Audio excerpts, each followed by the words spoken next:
ఢిల్లీలో గడిచిన కొన్ని రోజులుగా దేశ రాజధానిలో పార్లమెంట్ సమావేశాలు జరుగుతున్నటువంటి తరుణంలో దేశ విద్యార్థులు యువత భవిష్యత్తు కోసం భరోసానిచ్చే బిల్లులు పాస్ చేయాల్సిన దేశ పార్లమెంట్ లో విద్యార్థుల భవిష్యత్తుకు మార్గం సూచించే విధంగా బాటలు వేయాల్సినటువంటి చర్చలు జరపాల్సినటువంటి పార్లమెంట్ సమావేశాల సందర్భంగా నీట్ పరీక్ష పేపర్ లీక్ అంశంలో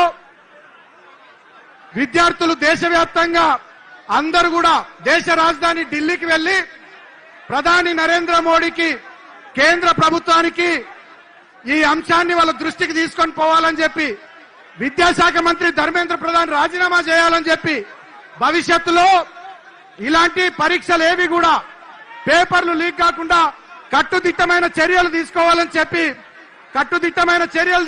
చెప్పి ఆనాడు ఒక 20 రోజులుగా పోరాటాలు చేస్తా ఉంటే జంతర్ మంతర్ సాక్షిగా పార్లమెంట్ సాక్షిగా విద్యార్థుల రక్తం కళ్ళ చూసిన నరరూప రాక్షసులు రక్త పిశాచులు ఎవరున్నారంటే ఢిల్లీలో ఉన్న కేంద్ర ప్రభుత్వ పెద్దలు అనేటటువంటి విషయాన్ని ఈ సందర్భంగా తెలియజేస్తూ ఆ కార్యక్రమానికి నిరసనగా విద్యార్థులకు సంఘీభావంగా ఇవాళ తన 50వ పుట్టినరోజు వేడుకల్ని పక్కకు పెట్టి నాకు సెలబ్రేషన్ కాదు విద్యార్థుల కోసం ఎడ్యుకేషన్ ఇంపార్టెంట్ అని చెప్పి దేశంలోని విద్యార్థులకు you are not alone we are with you అని చెప్పి కేటీఆర్ అని వచ్చి ఇందిరా పార్క్ దగ్గర ఇవాళ ధర్నా కార్యక్రమంలో కూర్చున్నందుకు అన్నకు గట్టిగా చప్పట్లతో కృతజ్ఞతలు చెప్పాం. ఈ సందర్భంగా కార్యక్రమాన్ని ప్రారంభించుకునే ముందు దేశవ్యాప్తంగా ఈ పరీక్ష నీట్ పరీక్ష పేపర్ లీక్ కావడం వల్ల ఎంతో మంది విద్యార్థులు ఆత్మ బలిదానాలు చేసుకున్నారు. వాళ్ళందరి ఆత్మలకు శాంతి చేకూరే విధంగా అందరం కూడా ఒక 2 నిమిషాలు మౌనం పాటిద్దామని చెప్పి ఎక్కడ వాళ్ళు అక్కడనే నిలబడి మౌనం పాటిద్దామని మీకు విజ్ఞప్తి చేస్తా ఉన్నాం. దయచేసి 2 minutes సైలెన్స్ ప్లీజ్.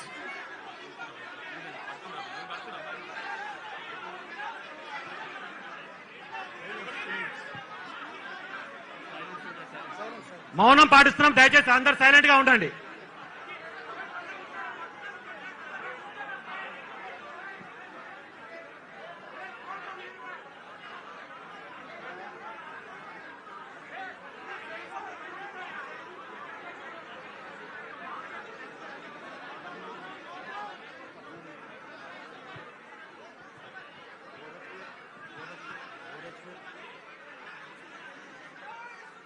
జై తెలంగాణ, జోహార్ తెలంగాణ విద్యార్థి అమర వీరులకు. ఈ కార్యక్రమాన్ని బీఆర్ఎస్పీ రాష్ట్ర అధ్యక్షులు గెల్లు శ్రీనివాస్ గారు నిర్వహిస్తారు.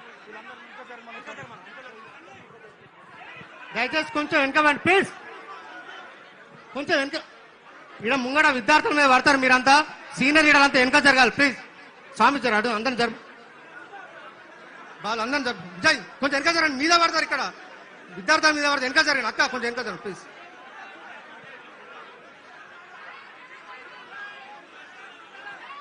జై తెలంగాణ, జై తెలంగాణ. కేసీఆర్ గారి నాయకత్వం, కేసీఆర్ గారి నాయకత్వం, కేటీఆర్ గారి నాయకత్వం.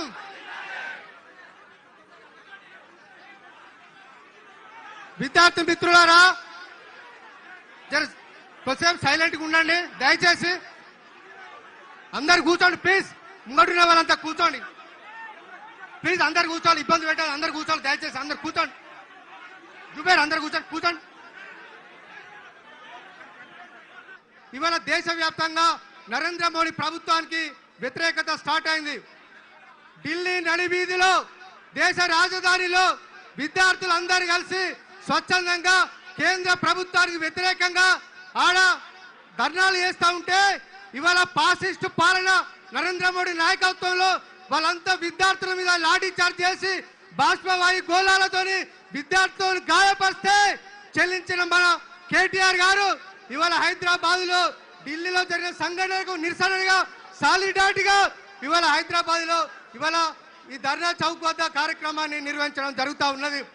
ఇవాళ కేటీఆర్ గారు 50వ పుట్టినరోజు అయినప్పటికీ కూడా ఢిల్లీలో ఒక పక్క భవిష్యత్తు విద్యార్థులందరికీ గాయం అయితే ఇవాళ బర్త్డే నిర్వహించుకోవడం కరెక్ట్ కాదని చెప్పి ఇవాళ బర్త్డే కార్యక్రమాలు పక్కకు పెట్టి ఇవాళ మన కోసం, ఈ రాష్ట్ర విద్యార్థుల కోసం, దేశంలోని యువత కోసం ఇక్కడికి వచ్చిన కేటీఆర్ గారికి మనందరి తరపున హృదయపూర్వకంగా ధన్యవాదాలు తెలియజేస్తా ఉన్నాం. అదేవిధంగా ఇక్కడికి వచ్చిన విద్యార్థులకు, బీఆర్ఎస్ పార్టీ విద్యార్థి భవన్ నాయకులకు, విద్యార్థులకు, బీఆర్ఎస్ పార్టీ శ్రేణులకు, ఎమ్మెల్యేలకు, మాజీ మంత్రులకు, వేదిక మీద ఉన్న పెద్దలకు, మీడియా మిత్రులకు అందరికీ హృదయపూర్వకంగా ధన్యవాదాలు తెలియజేస్తా ఉన్నాం. విప్లవ కవి శివసాగర్ అంటాడు, విద్యార్థుల రక్తము చిందని పోరే లేదు, విద్యార్థుల త్యాగము రాయని చరితే లేదు, పోటెత్తున నెత్తుడి కెరటాల ఎగిసే విద్యార్థుల సాహసం చవి చూడని నేల లేదు, విద్యార్థులు మీరే నవ సమాజ స్థాపనలో నడిచే యోధులు మీరే అని చెప్పి కవి శివసాగర్ అన్నట్టు ఇవాళ ఈ రాష్ట్రంలోని విద్యార్థుల కోసం ఇవాళ కేటీఆర్ గారు ఇవాళ నిరసన దీక్షకు ఇవాళ ఇందిరా పార్కు రావడం జరిగింది. విద్యార్థి మిత్రులారా, నరేంద్ర మోడీ ప్రభుత్వం చాలా పాశవికంగా చేస్తా ఉన్నది. విద్యార్థులు ఢిల్లీలో ప్రజాస్వామ్యం పేరు మీద విద్యార్థుల మీద లాఠీ చార్జ్ చేస్తూ అమ్మాయిలను కూడా చూడకుండా విద్యార్థులను గాయం చేసిన పాపం ఇవాళ కేంద్రంలోని నరేంద్ర మోడీ ప్రభుత్వాన్ని.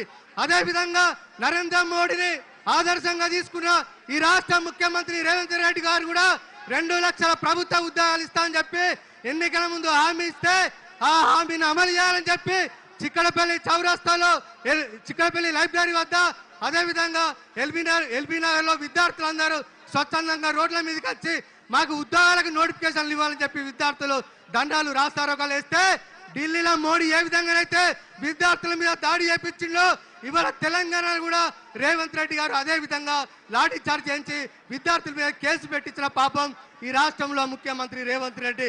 అందుకనే ఈ 2 పార్టీల నాయకులు విద్యార్థి వ్యతిరేకులుగా, యువత వ్యతిరేకులుగా ఇవాళ ఇక్కడ ఉన్నారు కాబట్టి వీళ్ళందరికీ బుద్ధి చెప్పాల్సిన బాధ్యత ఉంది. ఎన్నికల ముందు యువత కోసం ఎన్నో హామీలు ఇచ్చారు. ఇవాళ అధికారంలోకి వచ్చిన తర్వాత లాఠీలతోని ఇవాళ భయంకరంగా ఇవాళ వ్యవహరిస్తున్నారు కాబట్టి వాళ్ళందరికీ బుద్ధి చెప్పే విధంగా మనందరం పోరాటం చేయాలని చెప్పి కోరుతా ఉన్నా.